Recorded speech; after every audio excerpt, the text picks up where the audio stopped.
భద్రాద్రి కొత్తగూడెం జిల్లా పెద్దబాగు ప్రాజెక్టుకి గండి పడింది. నిన్న సుమారుగా 4 గంటల సమయంలో పెద్దబాగు ప్రాజెక్టు పూర్తి స్థాయి సామర్థ్యానికి మించి నీటి ప్రవహించేటువంటి సిచువేషన్ మనం చూసాం. సుమారుగా 3 గేట్లని కూడా ఫుల్ గా ఎత్తేసారైనప్పటికీ ఇన్ఫ్లో ఎక్కువగా ఉంది. ఈ ఇన్ఫ్లో ఎక్కువగా ఉండడం కారణంగా ఒక్కసారిగా గేట్లు ఎత్తినప్పటికీ అవుట్ఫ్లో మాత్రం కేవలం 30,000 క్యూసెక్లు మాత్రమే ఉంది. కానీ ఇన్ఫ్లో 69,000 క్యూసెక్లు ఉంది. ఈ నేపథ్యంలోనే పెద్దబాగు ప్రాజెక్టుకి గండి పడే అవకాశం ఉన్నట్టుగా ముందస్తుగానే ఆర్టీవీ చెప్పింది. అయితే అనుకున్న విధంగానే రాత్రి పెద్దబాగు ప్రాజెక్టుకి గండి పడింది. ప్రాజెక్టులో నీళ్ళన్నీ కూడా మొత్తం కాలైన దృశ్యాలు మనకు దర్శనమిస్తున్నాయి. మనం చూస్తున్నాం ఆర్టీవీ స్క్రీన్ పైన. నిన్న ఇదే గేట్ల నుంచి పెద్ద ఎత్తున వరద ఉధృతంగా బయటికి వచ్చింది.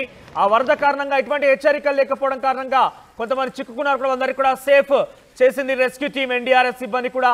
సో ప్రస్తుతం సిచ్యువేషన్ ఈ రకంగా ఉంది. రాత్రి పెద్ద ఎత్తున ఉప్పొంగినటువంటి ఆ వరదలు చూసాం మనం. పెద్దబాగు ప్రాజెక్టు గేట్లు పూర్తిగా ఎత్తివేశారు. అయినప్పటికీ ఇన్ఫ్లో ఎక్కువగా ఉన్న నేపథ్యంలో గండి పడింది. మీరు చూస్తున్న ఆర్టీవీ స్క్రీన్ పైన లెఫ్ట్ సైడ్ బాక్స్ లో గండి పడిన దృశ్యాలు మీరు చూస్తున్నారు. పూర్తిగా కూడా ఆ కట్టడం కొంత అటు ఆంధ్రప్రదేశ్ తెలంగాణ రాష్ట్రానికి సంబంధించిన సరిహద్దు ప్రాంతం ఇది. సో ఈ నేపథ్యంలో కొంత దానికి అధికారుల మెయింటెనెన్స్ కూడా తక్కువగా ఉంటున్నట్టుగా చెప్తున్నారు. సో ఈ నేపథ్యంలోనే పెద్దబాగు ప్రాజెక్టుకి గండి పడింది. గండి పడి నీరు మొత్తం కూడా ఖాళీ అయింది. ఇక సుమారుగా లోతట్టున్నటువంటి దిగువన ప్రాంతాలు 5 గ్రామాలను కూడా తరలించేశారు అధికారులు. వారందరూ కూడా సేఫ్ జోన్కి తీసుకెళ్లారు. ప్రస్తుతం ఆ ఊరు మొత్తం కూడా విలేజెస్ అన్ని కూడా నీటిలో మునిగి ఉన్నాయి. రాత్రంతా భవనాలపైకి వెళ్లి తలదాచుకున్నారు ముంపు గ్రామాల ప్రజలు. ఇక పెద్దబాగు ఉధృతికి వేలేరుపాడులో వంతెన కొట్టుకుపోయింది.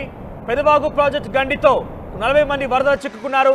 వరదలు కూడా ఎన్డీఆర్ఎఫ్ సిబ్బంది బయటకు తీయడం జరిగింది. హెలికాప్టర్ల సహాయంతో, ఎయిర్ బోట్ల సహాయంతో. ఇక మొత్తం మీద పెద్దబాగు ప్రాజెక్టుకు సంబంధించి పెద్ద ఎత్తున ఆందోళన కలిగిస్తోంది. ఇప్పటికే ఒకవైపు హెచ్చరికలు జారీ చేయకుండానే నీటి వదిలినందుకు కారణంగా కొంతమంది చిక్కుకున్నారు. అందరూ కూడా సేఫ్ గా బయటకు తీసుకొచ్చారు.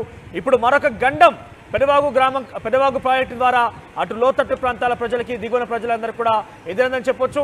సుమారుగా తెలంగాణ రాష్ట్రానికి సంబంధించినటువంటి 5 గ్రామాలకు కూడా పెద్దబాగు ప్రాజెక్టు గండిపడడంతో అవన్నీ కూడా నీట మునిగాయి. బిల్డింగ్ల పైకి, చెట్ల పైకి ఎక్కి తలదాచుకున్నారు ప్రజలందరూ కూడా. చాలా వరకు కొంతమందిని కూడా ఇప్పటికే సేఫ్ జోన్కి తరలించారు. సో మొత్తం మీద ఆ దృశ్యాలు మనం చూస్తున్నాం. నిన్న ఒకవైపు ఉప్పొంగుతున్నటువంటి పెద్దబాగును చూసాం. ఒక్కసారిగా గండిపడంతో పెద్దబాగు మొత్తం కూడా ఖాళీ అయిపోయింది. ఇన్ఫ్లో మొత్తం కూడా అవుట్ఫ్లోగా వెళ్తోంది. సో ఇప్పుడు ఇక్కడ చాలా క్లియర్గా అటు ఇన్ఫ్లో ఎంత వస్తుందో అంత అవుట్ఫ్లో ఉంది. సో మొత్తం కూడా ఖాళీ అయినటువంటి దృశ్యాలు మనం చూస్తున్నాం ఆర్టీవీ స్క్రీన్ పైన. అక్కడ గండి పడినటువంటి ఆ మార్క్, రెడ్ కలర్ మార్క్లో గండి పడిన దృశ్యాలు కూడా చూస్తున్నాం. సో నిన్న ఒకలాగా ఉంది పెద్దబాగు ప్రాజెక్ట్, ఈరోజు ఒక రకంగా ఉంది. అంటే నిన్న పెద్ద ఎత్తున ఉప్పొంగుతూ కనిపించింది. గండి పడడంతో ఒక్కసారిగా నీళ్లు మొత్తం కూడా ఖాళీ అయ్యాయి. 5 గ్రామాల ప్రజలు మొత్తం కూడా ఈ పెద్దబాగు ప్రాజెక్టు ద్వారా వాళ్ళంతా కూడా ఇబ్బందులు పడ్డారు. మొత్తం మీద నీటి మట్టం మొత్తం కూడా గ్రామాల్లోకి వెళ్ళింది. సో ఈ నేపథ్యంలో పెద్ద ఎత్తున ఆందోళన కలిగిస్తున్నట్టుగా చెప్పొచ్చు. సో ఒకసారి ఆ బాధితులు, అంటే ఆ ముంపు గ్రామాల ప్రజలు పెద్దబాగు ప్రాజెక్టు వల్ల ఇబ్బంది పడ్డటువంటి ఆ స్థానికులు మాట్లాడుతున్నారు. ఏం మాట్లాడుతున్నారు చూద్దాం. కొత్తగూడెం జిల్లా సోరాపేట మండలం గుమ్మడివెల్లి గ్రామం.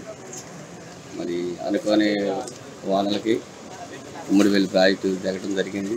అదేవిధంగా దీని కింద గుమ్మడివెల్లి, కొత్తూరు, రంగాపురం, అమ్మరగూడెం, ఒడ్డి రంగాపురం గ్రామాలు ఉన్నాయి. ఈ గ్రామాలని అధికారులు వచ్చి పరిశీలిస్తున్నారు. అదేవిధంగా వీళ్ళని ఆదుకొని గవర్నమెంట్ భద్రాద్రి కొత్తగూడెం జిల్లా అసరాపేట గుమ్మడివెల్లి గ్రామం పెద్దబాగు ప్రాజెక్టు అకాల వర్షాల వల్ల దీని మూలంగా పశువులు చాలా నష్టపోయాయి. పోవడం జరిగింది.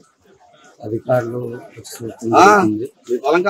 జరిగినటువంటి వాళ్ళకి నష్టపరిహారం చెల్లించవలసిందిగా కోరుతున్నాం. అంటే ఉమ్మడివల్లి, కొత్తూరు, ఇంటిబండ, రంగాపురం మీ పొలం కూడా ఇవి కొట్టుకుపోవడం జరుగుతుంది. ఈ నాట్లేసేటువంటి వారం 10 రోజులు వాటి నిండా ఎస్టిమేట్ చేయడం జరిగింది. నష్టపరిహారం చూడాలని ప్రభుత్వం.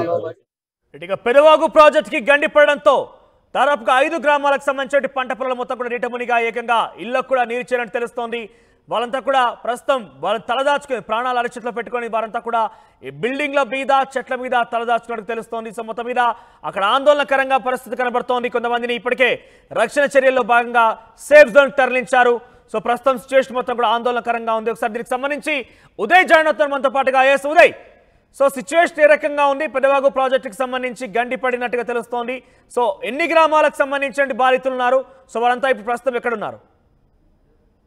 ఎస్ మనోజ్, తెలుగు రాష్ట్రాల సహకారంతో పాటు అటు ఏలూరు జిల్లా, ఇటు భద్రాద్రి కొత్తగూడెం జిల్లాల కలెక్టరేట్లు పూర్తిగా యంత్రాంగం అంతా కూడా పూర్తి స్థాయిలో ఆపరేషన్ పెద్దవాగును విజయవంతం చేయడంలో సఫలీకృతమైందని చెప్పుకోవాలి. నిన్న రాత్రి కూడా చాలా పెద్ద ఎత్తున పెద్దవాగు ప్రాజెక్టుకు వరద పోటెత్తింది. మొత్తంగా వెరసి దాదాపు 24 గంటలు గడిచిన 24 గంటల్లో అశ్వారావుపేట నియోజకవర్గంలో 90 మిల్లీమీటర్ల వర్షపాతం నమోదైంది. దానికి తోడు ఏపీ సరిహద్దులోని ప్రాంతంలోని మూక మామిడి ప్రాంతంలో కూడా చాలా పెద్ద ఎత్తున వర్షపాతం నమోదైంది. తద్వారా అటు పెద్దవాగు ప్రాజెక్టు భారీగా వరద నీరైతే వచ్చి చేరింది. దీంతో హుటాహుటిన అధికారులు వెంటనే దిగువకు నీటి విడుదల చేశారు. వరద ప్రవాహంలో చిక్కున్నటువంటి అటు కూలీలు కావచ్చు, పశువుల కాపర్లు, రైతులు కొంతమందిని కాపాడేందుకు పూర్తి స్థాయిలో అటు ఇరు రాష్ట్రాల ప్రభుత్వాలు సహాయక బృందాలను పంపించాయి. కొంతవైపు ఎయిర్పోర్ట్ల సహకారంతో కూడా పెద్ద ఎత్తున పూర్తిగా సహాయక చర్యలు అయితే కొనసాగించింది. రాత్రి వరకు కూడా సహాయక చర్యలు అయితే కొనసాగాయని చెప్పుకోవాలి. దాదాపు 40 మందికి పైగా శరణార్థులను ఇప్పటికే కాపాడి వారందరినీ కూడా సురక్షిత ప్రాంతాలకైతే అటు ప్రభుత్వ యంత్రాంగం అయితే చేర్చింది. అయితే ఆ తర్వాత నిన్న రాత్రి సమయంలో దాదాపు 60,000 క్యూసెక్కుల వరద ప్రవాహం అశ్వారావుపేట పూర్తి పెద్దబాగు ప్రాజెక్ట్ అయితే వచ్చి చేరింది. అయితే పూర్తిగా క్రస్ట్ గేట్లలో పెద్ద ఎత్తున సామర్థ్యాల లోపం చాలా స్పష్టంగా కనిపిస్తుంది. నిర్వహణ లోపం కూడా, ప్రాజెక్ట్ నిర్వహణ లోపం కూడా చాలా స్పష్టంగా కనిపిస్తుంది. నిన్న రాత్రి సమయంలో కూడా గేట్లు ఎత్తే సమయంలో ఒకవైపు 3వ గేట్ కూడా సరిగ్గా తెరుచుకోలేదని మనకి సమాచారం అవుతుంది. అప్పటికే జనరేటర్ ఫెయిల్ అవ్వడం, అనేక కారణాల రీత్యా పూర్తి స్థాయిలో 3వ గేట్ తెరుచుకోకపోవడంతో కూడా అటు ప్రాజెక్టు నిర్వహణకు సంబంధించినటువంటి సామర్థ్యంపై కూడా నీలి నీడలు కమ్ముకున్నాయి. అధికారులు కూడా నిన్న రాత్రి కూడా పెద్ద ఎత్తున ఆందోళన చేశారు. మేట్ టు మిట్ ఆర్టీవీ కూడా దానిపై పూర్తి స్థాయిలో కవరేజ్ చేసే ప్రయత్నం చేసింది. ప్రధానంగా దానికి సంబంధించినటువంటి ప్రాజెక్టు సామర్థ్యం, పై నుంచి వస్తున్నటువంటి వర్షపాతం కావచ్చు, ఎగువ నుంచి వస్తున్నటువంటి నీరుకు సంబంధించిన అనేక అంశాలను కూడా ఆర్టీవీ మొదటి నుంచి కూడా ప్రస్తావిస్తూ వచ్చింది. ఏదేమైనప్పటికీ నేను చెప్పినట్టుగానే రాత్రి సమయంలో వచ్చినటువంటి భారీ వరదకు క్రస్ట్ గేట్లను ఆనుకున్నటువంటి ప్రాంతంలో ప్రాజెక్టుకు భారీ గండి అయితే పడింది. దీంతో దాదాపు 45,000 క్యూసెక్ల నీరు ఒక్కసారిగా దిగువకు చేరింది. అంటే ముందస్తుగానే లోతట్టు ప్రాంతాలు, ముంపు ప్రాంతాల వాసులు సురక్షిత ప్రాంతాలకు ప్రభుత్వ యంత్రాంగం చేర్చడంతో కొంత ఉపశమనం అయితే కలిగిందని చెప్పుకోవాలి. కానీ దాదాపు 100,000 ఎకరాల్లో పంట నష్టం అయితే సంభవించింది. పెద్దవాగు లోతట్టు ప్రాంతంలో ఉన్నటువంటి వ్యవసాయానికి చాలా పెద్ద ఎత్తున నష్టం అయితే వాటిల్లిందని చెప్పుకోవాలి. ఇప్పటికే రైతులు కూడా ఆందోళన వ్యక్తం చేస్తున్నారు. ప్రధానంగా తెలంగాణ సరిహద్దులోని 5 గ్రామాల్లో పెద్ద ఎత్తున నష్టం అయితే వాటిల్లింది. నిన్న రాత్రంతా కూడా బిక్కుబిక్కుమంటూ తెలంగాణ సరిహద్దు గ్రామాల్లోని గుమ్మడివల్లి కావచ్చు, వడ్డెరంగాపురం, ఇతరత్ర గ్రామాలు ఎన్ని గ్రామాల ప్రజలు ఇబ్బందులు పడ్డారు? దానికి సంబంధించి నష్టం ఎంత వాటిల్లిందంటూ కూడా అధికారులు అంచనా వేస్తున్నారు. ఇప్పటి వరకు కేవలం తాత్కాలికంగానే చర్యలు తీసుకుంటున్నారు. ఇంకా విద్యుత్ సరఫరాను పునరుద్ధరించేందుకు అధికారులు ఇప్పుడిప్పుడే అటు సంబంధిత ప్రదేశానికి అయితే వస్తున్నారు. ఇంకా పూర్తి స్థాయిలో నివేదికను తయారు చేసిన తర్వాత ఎంత నష్టం వాటిల్లింది, పంట నష్టం ఎంత వాటిల్లింది దానికి సంబంధించి ఒక నివేదికను తయారు చేసే అవకాశం ఉంది. ఆ తర్వాతనే పూర్తి వివరాలు వెల్లడిస్తామని ఇప్పటికే అటు వ్యవసాయ శాఖ అధికారులతో పాటు జిల్లా యంత్రాంగం అయితే సమాధానం చెప్తుంది. ఇప్పటి వరకు తెలంగాణ సరిహద్దులోని 4 గ్రామాలు లోతట్టు ప్రాంతాలు దాదాపుగా నీట మునిగిపోయి నిన్న రాత్రంతా కూడా వాళ్ళు ఎత్తైన ప్రదేశాలు, భవనాల పైకి వెక్కి బిక్కుబిక్కుమంటూ కూడా రాత్రంతా జీవనం అయితే గడిపారు. వారికి పునరావాస కల్పన చర్యలు ప్రభుత్వం కొంత కల్పించినప్పటికీ పూర్తి స్థాయిలో వాళ్ళ వ్యవసాయ భూములన్నీ కావచ్చు, ఇతరత్ర కొన్ని గుడిసెలు కూడా పూర్తిగా ప్రవాహంలో కొట్టుకుపోయినటువంటి పరిస్థితి అయితే ఉంది. మొత్తంగా తెలంగాణ సరిహద్దులోని 4 గ్రామాలు, ఆంధ్రప్రదేశ్ వేలేరుపాడు మండలంలోని కొన్ని గ్రామాలు అయితే పూర్తి స్థాయిలో నష్టం వాటిల్లింది అయితే ప్రస్తుతం అధికార యంత్రాంగం అయితే అంచనా వేస్తుంది. ప్రస్తుతం గ్రామాలన్నీ కూడా నీటి, ప్రస్తుతం గ్రామం మొత్తం కూడా నీటి దిగ్బంధించని చెప్పొచ్చా? గ్రామం మొత్తం కూడా నీటి దిగ్బంధించిందని చెప్పొచ్చా? తీర ప్రాంతంలోనే ఎక్కువగా నష్టం జరిగింది. వారందరినీ కూడా ఎత్తైన ప్రదేశాలకు తీసుకెళ్లారు. ప్రధానంగా వ్యవసాయ భూమి అంతా కూడా ప్రస్తుతం ప్రాజెక్టును ఆనుకునే ఉంటుంది. సో ఆ తీర ప్రాంతాల్లో పెద్ద ఎత్తున పంట కోత జరిగింది. ఇసుక మేటలన్నీ, ఎందుకంటే గండి పడడం కారణంగా ఇసుక మేటలన్నీ కూడా ఒక్కసారిగా వ్యవసాయ భూముల్లోకి వచ్చేసాయి. ఆ పంట చేలన్నీ కూడా ప్రస్తుతం మైదానాలను, ఇసుక మేటలను కల్పించడంతో పెద్ద ఎత్తున రైతాంగానికి తీవ్రంగా నష్టం జరిగింది. అయితే ఎటువంటి ప్రాణ నష్టం జరగకుండా మిషన్ పెద్దవాగును పూర్తి చేయడంలో అధికారులు సఫలీకృతమని చెప్పుకోవాలి. ఇది చాలా అతిపెద్ద విజయంగా భావించాల్సి ఉంటుంది. 2 హెలికాప్టర్లను అప్పటికప్పుడు హుటాహుటిన అటు ఇతరత్ర బ్రిడ్జ్లపై పూర్తి స్థాయిలో చాలా మంది రహదారులపై నిలిచిపోవడం, వారందరినీ కూడా హుటాహుటిన క్షేమంగా వాళ్ళందరూ కూడా బయటకు తీసుకొచ్చే ప్రయత్నం చేశారు. జిల్లా ఎస్పీ రోహిత్ రాజ్ తో పాటు కలెక్టర్ జితేష్ పాటిల్, భద్రాద్రి కొత్తగూడెం జిల్లాకు సంబంధించిన అధికారి యంత్రాంగం అంతా కూడా నిన్న రాత్రంతా కూడా అశ్వారావుపేట పెద్దవాగు ప్రాజెక్టుపైనే దృష్టి సారించింది. Manoj, right, thank you for the updates Uday. So మొత్తం మీద పెద్దవాగు ప్రాజెక్టుకి గండి పడింది. దీని ద్వారా ఆంధ్రప్రదేశ్, తెలంగాణ రాష్ట్రాలకు సంబంధించి పలు గ్రామాలు కూడా నీట మునిగాయని చెప్పొచ్చు. ఇక ముఖ్యంగా తెలంగాణ రాష్ట్రం నుంచి 5 గ్రామాలు నీట మునిగాయి. చాలా వరకు పంట నష్టం వాటిల్లింది. ఏకంగా ఈ పెదవాగు ప్రాజెక్టు ఉప్పొంగి గండిపడిన నేపథ్యంలో ఇసుక మేటలు తలపిస్తున్నాయి పంట పొలాలని కూడా మీరు చూస్తున్న ఆర్టీవీ స్క్రీన్ పైన. నిన్న పెదవాగు సంబంధించినటువంటి ఘటన ఒక్కసారిగా ఎటువంటి హెచ్చరికలు లేకుండా వారంతా కూడా ఒక్కసారిగా గేట్లు ఎత్తడం జరిగింది. గేట్లు ఎత్తే సమయంలో కూడా మనకున్నటువంటి సమాచారం మేరకు 3వ గేట్ ఎత్తే సమయంలో కొంత మొరాయించినట్టుగా తెలుస్తోంది. సో ఒక్కసారిగా ఉధృతంగా ప్రవహించిన పెదవాగు ప్రాజెక్ట్ని చూస్తున్నాం మనం. ఇక రైట్ సైడ్లో చూస్తున్నాం గండి పడడంతో అక్కడ మీరు ఆ రెడ్ కలర్ మార్క్ ఆరో చూపించే మార్క్లో గండి పడింది.